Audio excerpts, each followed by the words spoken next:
यह कार्यक्रम जो आप सभी दर्शक देख रहे हैं, इस कार्यक्रम की शुरुआत वर्ष 2021 में हुई थी।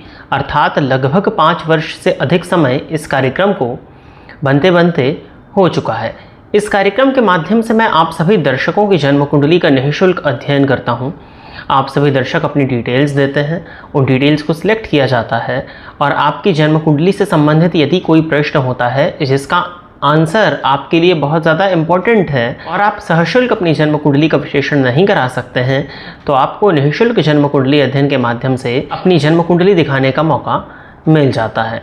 जैसा कि आप सभी दर्शक जानते हैं कि जो ये कार्यक्रम है निःशुल्क जन्म कुंडली का, ये 272वें नंबर का कार्यक्रम है और इस सीरीज़ में आज तक 1222 लोगों की जन्म कुंडलियों का अध्ययन निःशुल्क रूप से किया जा चुका है। नमस्कार, मैं यशराज तिवारी आज आप सभी के सम्मुख उपस्थित हुआ हूं आप सभी दर्शकों की जन्म कुंडली का निःशुल्क अध्ययन करने के लिए।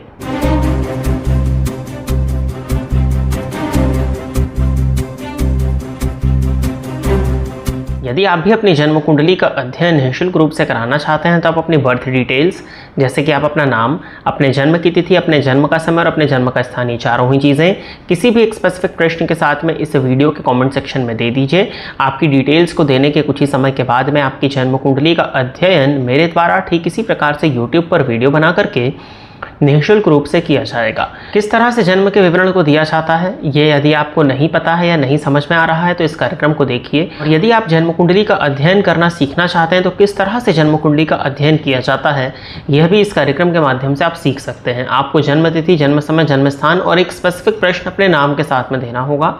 आने वाले समय में आपके प्रश्न को सम्मिलित किया जाएगा। किस तरह से डिटेल्स देनी है देखिए। जैसे जो पहली जन्म कुंडली है आज की, ये मनीष यादव जी हैं।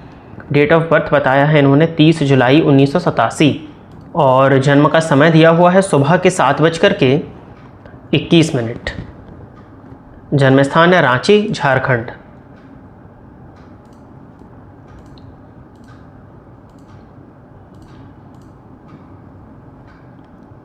सिंह लगन की जन्म कुंडली बनती है आपकी मनीष जी और राशि भी आपकी सिंह बनती है। लग्नपति सूर्य बनते हैं जाकर के 12वें भाव में बैठे हुए राहु की दृष्टि से दृष्ट फलता कहीं ना कहीं आंखों से संबंधित परेशानियां आपकी जन्म कुंडली प्रदर्शित कर रही है।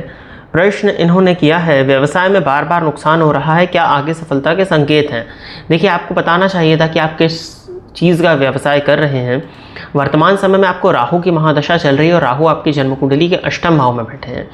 राहु की महादशा जब भी जातक के जीवन काल में आती है, कहीं ना कहीं जीवन में उतार चढ़ाव की स्थिति क्रिएट हो जाती है और अष्टम भाव आकस्मिकताओं का है और राहु को भी आकस्मिकताओं का कारक बोला जाता है। तो जब अष्टम भावस्थ राहु की महादशा आती है तब कहीं ना कहीं जीवन में अकस्मात परिवर्तन देखने में व्यक्ति को मिलने लग जाते हैं। अब आपकी कुंडली में लग्नपति का 12वें भाव में जाना ये इस बात को प्रदर्शित करता है कि यदि आप अपने जन्मस्थान से दूर जाकर के व्यवसाय करते हैं तो आपका व्यवसाय ठीक चलेगा। हालांकि अब बहुत ज़्यादा घबराने की आवश्यकता नहीं है। गुरु की महादशा जून 2027 में आपको प्रारंभ होने वाली है। लगभग 11 महीने का समय है अभी इसमें। तो गुरु की महादशा, गुरु आपके भाग्य स्थान में बैठे हैं।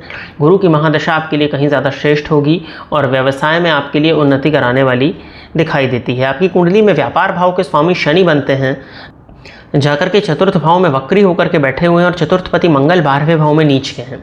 लेकिन नवमांश में मंगल उच्च के हैं और शनि स्वग्रही है। शनि मंगल की युति आपके नवमांश के अष्टम भाव में बनी है। तो मुझे लगता है कि व्यवसाय आप कर सकते हैं। व्यवसाय में थोड़ा उतार चढ़ाव रहेगा आपके साथ में। इंडिपेंडेंट बिजनेस आप करिए, पार्टनरशिप का व्यापार आपका नहीं चलेगा। आगे सफलता के संकेत दिखते हैं। जून 2027 से गुरु की महादशा प्रारंभ होगी तो लगभग अभी 1.5 वर्ष का संघर्ष तो आप मान के चलिए। गुरु आते ही सब कुछ ठीक नहीं करेंगे। गुरु में शनि का प्रत्यंतर आएगा अक्टूबर 2027 के बाद में। वहाँ से आपके जीवन काल में व्यवसाय के दृष्टिकोण से एक परिवर्तन आपको देखने में अवश्य ही मिलने वाला है। अब देखिए, आपकी कुंडली में लग्न में चंद्रमा बैठे हैं और इन चंद्रमा की दृष्टि सप्तम भाव पर है। तो यदि आप अपने जन्मस्थान से दूर जा करके या इम्पोर्ट एक्सपोर्ट का काम करके या जन्मस्थान से दूर की जगहों से जुड़ करके यदि आप व्यापार करते हैं तो यह करना आपके लिए अच्छा होगा। बाकी व्यापार के कारक बुध होते हैं आपकी कुंडली में 11वें भाव में, धनपति होकर के 11वें भाव में स्वग्रही होकर के बैठे हुए हैं और गुरु के नक्षत्र में हैं जो कि भाग्य स्थान में बैठे हैं गुरु। तो कहीं ना कहीं आने वाले समय में व्यापार के माध्यम से ही आपको धन का लाभ और व्यापार के माध्यम से ही आपके पद प्रतिष्ठा में वृद्धि होती हुई दिखाई दे रही है। सूर्य 12वें भाव में बैठे हैं, शुक्र के साथ हैं चूंकि वो। तो अपने व्यय पर नियंत्रण रखिएगा। अपने अहंकार को पोषित करने के लिए अनावश्यक व्यय करना आपके जीवन काल में आपकी आर्थिक परेशानियों का कारण बन सकता है। उपाय के तौर पर आपको गणेश जी की आराधना करनी चाहिए। संकट नाशन गणपति स्तोत्र का नित्य 3 पाठ करिए और गणेश जी का मंत्र 3 माला जाप किया करिए। ओम गंग गणपतये नमः। आगे बढ़ते हैं। अगली जन्म कुंडली जो है यह है Anjali Saxena ji. Date of birth बताया है इन्होंने 14 दिसंबर 1994 और जन्म का समय दिया है शाम के 4:17। जन्म स्थान है दिल्ली।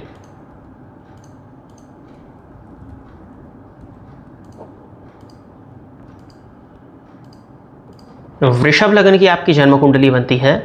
राशि आपकी मेष है। लग्नपति शुक्र बनते हैं जाकर के 6ठ भाव में राहु के साथ बैठे हुए हैं और चंद्रमा आपकी कुंडली के 12वें भाव में केतु के साथ शनि की दृष्टि से दृष्ट है। फलतः कहीं ना कहीं मानसिक अशांति, मानसिक तनाव, ओवर थिंकिंग, एंजाइटी की स्थिति आपके साथ में बनी रहती होगी। आपको इस पर नियंत्रण लगा करके रखने की ज़रूरत है, अन्यथा शुगर की बीमारी, आपको डायबिटीज़ की स्थिति आपके साथ में उत्पन्न हो सकती है। प्रश्न इन्होंने किया है, क्या मेरे वैवाहिक जीवन में चल रही समस्याओं का समाधान होगा? देखिए, आपकी कुंडली में 7वें भाव के स्वामी मंगल बनते हैं जाकर के 4th भाव में बैठे हुए हैं। सबसे पहले तो ये समझना होगा कि आप जन्म लग्न से मांगलिक हैं, तो क्या आपका विवाह जन्म कुंडली का मिलान करके हुआ है या नहीं हुआ है। वो दर्शक जो ज्योतिष को सीखना चाहते हैं, इस जन्म कुंडली को प्रिपेयर करिए। देखिए, आपकी कुंडली के 7वें भाव के मालिक मंगल हैं, जो कि 4th भाव में जाकर के बैठे हैं, शनि की दृष्टि से दृष्ट है, अर्थात सप्तमेश पर शनि की दृष्टि पड़ रही है। और ये ध्यान रखना होगा कि वो मंगल हैं। 7वें भाव पर शनि की दृष्टि पड़ रही है, जहाँ पर गुरु, सूर्य और बुध की युति है। 7वें भाव में अष्टमेश गुरु का जाना, जो कि पति के कारक होते हैं। 7वें भाव में सूर्य का जाकर के बैठना शनि की दृष्टि से दृष्ट, जो कि दाम्पत्य जीवन में अपमान की स्थिति, एंगर इश्यूज, ईगो इश्यूज को क्रिएट कर देता है। और बुध भी जाकर के 7वें भाव में बैठ करके शनि की दृष्टि से दृष्ट है, जो कि दाम्पत्य के सुख को खत्म कर देते हैं। शुक्र राहु की युति जन्म कुंडली के 6ठ भाव में बनी हुई है, जिस वजह से किसी तीसरे के आगमन के चलते या एक्स्ट्रा मैरिटल के चलते, गलत फहमियों के चलते भी दाम्पत्य जीवन में परेशानियां, लड़ाई झगड़े की स्थिति उत्पन्न हो जाती है। अब आपके पति की जन्म कुंडली नहीं है, दोनों की कुंडली का मिलान देखना चाहिए था। हालांकि आपने बताया है कि समाधान कब होगा, तो देखिए, यदि एक शब्दों में मैं आपसे कहूँ कि समाधान पूरी तरह से हो जाए, तो ये तो नहीं दिखता है मुझे।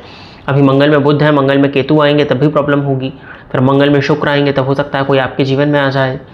तो अभी बहुत अच्छा दाम्पत्य तो नहीं आपकी कुंडली दिखाती, ठीक है, क्योंकि सप्तम पति मंगल पर शनि की दृष्टि का पड़ना, 7वें भावस्थ सूर्य और गुरु की युति पर शनि की दृष्टि का पड़ना, गुरु अष्टम पति होकर के 7वें में बैठे हैं, दाम्पत्य का सुख खत्म दिख रहा है। नवमांश कुंडली के 7वें भाव में केतु बैठे हुए हैं जाकर के, ये डिटैचमेंट को प्रदर्शित करते हैं। आपके पार्टनर से आपका जो अटैचमेंट है वो धीरे धीरे खत्म होकर के डिटैचमेंट की तरफ चला जाता है। तो संपूर्ण सुखद दाम्पत्य तो यहाँ नहीं है। अब अलग हो जाएंगे या यही चलता रहेगा, इसके लिए आपके पति की कुंडली का मिलान आपकी कुंडली से करके देखना होगा कि उनकी कुंडली में क्या स्थिति बन रही है। तीसरी चीज़, यदि आप उपाय करना चाहती हैं तो देवी मंदिर में शुक्रवार के दिन अपने जीवन साथी के साथ में जाकर के सफ़ेद कनेर का पुष्प अर्पित करिए। इस उपाय को करिए। बाकी फिर उनकी कुंडली कभी भेजिएगा तो दोनों का मिलान करेंगे और मिलान करके क्लैरिटी और मिल पाएगी आपको। आगे बढ़ते हैं। अगली जन्म कुंडली जो है यह है दीपक तिवारी जी। तो दीपक जी, आप तैयार रहें, आपकी जन्म कुंडली में ले रहा हूँ। डेट ऑफ बर्थ दिया है इन्होंने 25 मई 1993। जन्म का समय बताया है 5:58 सुबह के, प्रयागराज यूपी।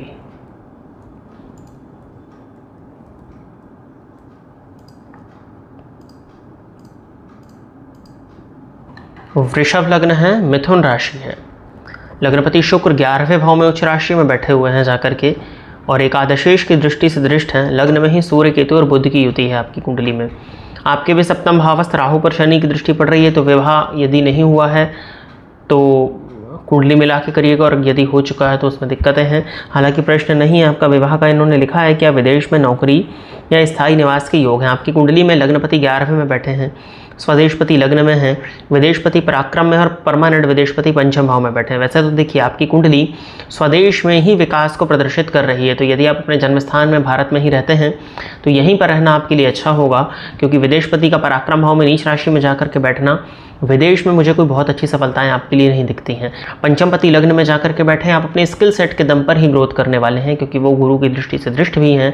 तो आप अपने स्किल्स को, अपने नॉलेज को, अपने ज्ञान को जितना ज़्यादा विकसित करेंगे, उतना ही ज़्यादा आपको आपके जीवन काल में ग्रोथ देखने में मिलने वाली है। और आपको कहीं बाहर जाने की ज़रूरत नहीं है, आपको यहीं स्वदेश में ही किसी तरह के कार्य को करना चाहिए, या यहीं स्वदेश में रह करके आप अपनी योग्यता के अनुसार अपने कार्य को करिए, वो आपके लिए ज़्यादा अच्छा रहेगा। लेकिन फिर भी यदि आप विदेश में जाना चाहते हैं तो संतान के माध्यम से, कि जैसे वहाँ जाते हैं, वहाँ पर संतान उत्पत्ति हो जाती है, या वहाँ की किसी लड़की से विवाह आपका होता है, तो संतान के माध्यम से ज़रूर आप जो सेटलमेंट है विदेश में वो ले सकते हैं। लेकिन आपकी कुंडली के हिसाब से अच्छा नहीं रहेगा विदेश में जाना, और मुझे मुश्किल भी लगता है कि आप जा पाएँ, कहीं ना कहीं दिक्कत ही होगी। और अगर पहुंच भी जाते हैं तो जाकर के आ जाने में कोई बहुत दिक्कत नहीं है, लेकिन जब सेटलमेंट की बात आएगी तो वहाँ दिक्कत होगी। अष्टमपति गुरु षड्बल में वीक है, मुझे नहीं लगता कि आप जा पाएंगे, आपका सेटलमेंट होगा। फिर भी आपकी जन्म कुंडली आपको यहीं पर मजबूत प्रदर्शित करती है, तो मुझे लगता है कि आपको यहीं रहना चाहिए, यहीं पर आपका विकास मैं अच्छा देख पाता हूँ। स्वदेशपति का नवमांश में उच्च का होना भी इस बात को प्रदर्शित करता है कि स्वदेश में ही आपका भाग्योदय और स्वदेश में ही आपका विकास होने वाला है। बाहर जाने के ख्याल को अपने मन से आपको निकाल देना चाहिए। तो प्रिय दर्शकों, इतनी ही जन्म कुंडलियों का अध्ययन करने के लिए आज मैं आप सभी के सम्मुख उपस्थित हुआ था। आशा करता हूं कि जितने भी लोगों की जन्म कुंडलियों का अध्ययन निःशुल्क रूप से मेरे द्वारा इस निःशुल्क जन्म कुंडली अध्ययन के कार्यक्रम के माध्यम से किया गया, वो सभी लोग संतुष्ट होंगे। यदि आप इस कार्यक्रम को देखते हैं और इस कार्यक्रम के माध्यम से आपका कुछ भी लाभ होता है तो इस वीडियो को लाइक करें, चैनल को सब्सक्राइब करें, ताकि इन फ्यूचर जो भी कंटेंट मेरे द्वारा इस चैनल पर अपलोड किया जाता है उसका नोटिफिकेशन आपको मिलता रहे। यदि इस कार्यक्रम के माध्यम से आपका कुछ भी लाभ होता है तो आप इस वीडियो को ज़्यादा से ज़्यादा लोगों के साथ में शेयर करें, ताकि और भी लोगों का लाभ और उसका माध्यम आप सभी दर्शक बने। यदि आप भी अपनी जन्म कुंडली का निःशुल्क अध्ययन कराना चाहते हैं तो आप अपनी बर्थ डिटेल्स, जैसे कि आप अपना नाम, अपने जन्म की तिथि, अपने जन्म का समय और अपने जन्म का स्थान, ये चारों ही चीज़ें किसी भी एक स्पेसिफिक प्रश्न के साथ में इस वीडियो के कमेंट सेक्शन में दे दीजिए। आपकी डिटेल्स को देने के कुछ ही समय के बाद में आपकी जन्म कुंडली का अध्ययन मेरे द्वारा ठीक इसी प्रकार से यूट्यूब पर वीडियो बना करके निःशुल्क रूप से किया जाएगा। आज के इस कार्यक्रम में बस इतना ही रखते हैं।